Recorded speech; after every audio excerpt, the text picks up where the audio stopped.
গল্পের নাম ভালো ভূত।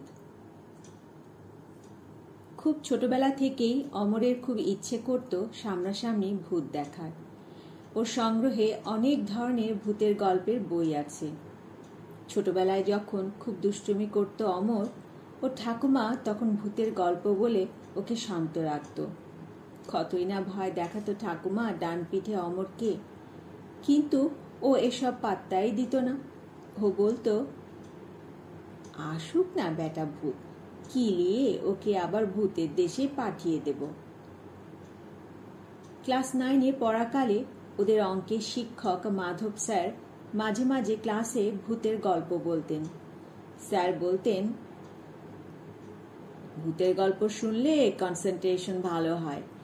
এই যে এত মনোযোগ দিয়ে ভূতের গল্প শুনছিস, দেখবি অঙ্কের রেজাল্ট তাড়াতাড়ি বেরিয়ে আসবে। ছাত্ররা এরপর অঙ্ক খুব মনোযোগ সহকারে করত। অমর ভাবত, ভূতের সাথে অঙ্কের কোনো যোগাযোগ আছে কিনা। যখন ও কলেজে পড়ত, বিভিন্ন বন্ধুদের মুখে ভূতের গল্প শুনে সেসব জায়গায় যাবার ইচ্ছে জাগত। অমর বন্ধুদেরকে বলতো ওর মনের কথা। বন্ধুরা কেউ হেসে উড়িয়ে দিত, আবার দু একজন রাজি হয়ে যেত। কলেজে যখন লম্বা ছুটি হতো, অমর তখন বন্ধুদের সাথে সেই সব ভূতের জায়গায় যেত। রাতের বেলা ভুতুরে বাড়ি বা ভুতুরে গাছের নিচে থেকে যেত, যদি ভূত বা পেতনি জাতীয় কিছু দেখা যায়। কিন্তু কখনোই অমর ওদের দেখতে পায়নি। ওর খুব দৃঢ় বিশ্বাস ছিল যে পৃথিবীতে ভূত বলে কিছু নেই, ওসব শুধু গল্পের বইতেই পাওয়া যায়। দু একবার শ্মশানে রাত কাটিয়েছিল অমর, কিন্তু শেয়াল কুকুরের হুটোপাটি আর চিৎকার ছাড়া কিছুই শুনতে বা দেখতে পায়নি। এমনকি ওর প্রিয় ঠাকুমা যখন গত হলেন, অমর খুব কেঁদেছিল। আর ও এটা জানত যে আত্মারা প্রিয় মানুষদের কাছাকাছি আসে। অমর তাই সারা রাত ঘর অন্ধকার করে বসেছিল, এ ভেবে যে ঠাকুমা তার প্রিয় নাতির কাছে আসবেই। সেদিন অপেক্ষা করতে করতে ভোরবেলা কখন যে ঘুমিয়ে পড়েছিল, তাও ঠাকুমার আত্মা আসেনি। ঠাকুমা মারা গেছেন আজ প্রায় 10 বছর হলো।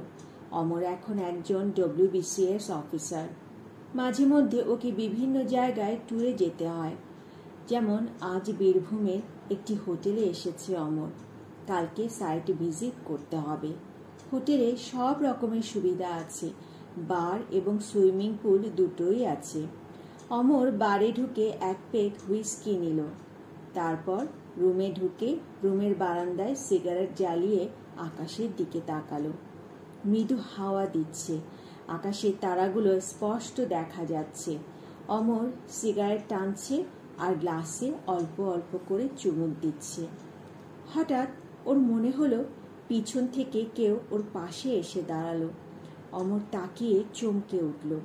সাদা প্যান্ট শার্ট পরা একজন ভদ্রলোক ওর দিকে তাকিয়ে মুচকি হাসছেন। ভদ্রলোকটির অবয়ব পরিষ্কার নয়, কিন্তু অমর বুঝতে পারছে ওনার অস্তিত্ব। ভদ্রলোক অমরের কাঁধে হাত রেখে বলল, মাই ডিয়ার বয়, এসব ছাইপাশ খেও না, খুব দ্রুত মারা যাবে। পৃথিবীটা অনেক সুন্দর, এনজয় ইট, যাও টেক রেস্ট। অমর সিগারেটের টুকরো অ্যাস্টেটে গুজে গ্লাস টেবিলে নামিয়ে রাখল। মন্ত্রমুগ্ধের মতো চেয়ার ছেড়ে উঠে বিছানার দিকে এগিয়ে গেল। সত্যি সত্যি ওর মনে হতে লাগলো কতদিন ও ঠিক মতো ঘুমোয়নি। ঘুমের দেশে চলে গেল আর ঘুমিয়ে স্বপ্নে ঠাকুমাকে দেখল। ঠাকুমা ওর মাথায় হাত বুলিয়ে বলছেন, অমু, আমি কিন্তু এসেছিলাম সেই রাতে।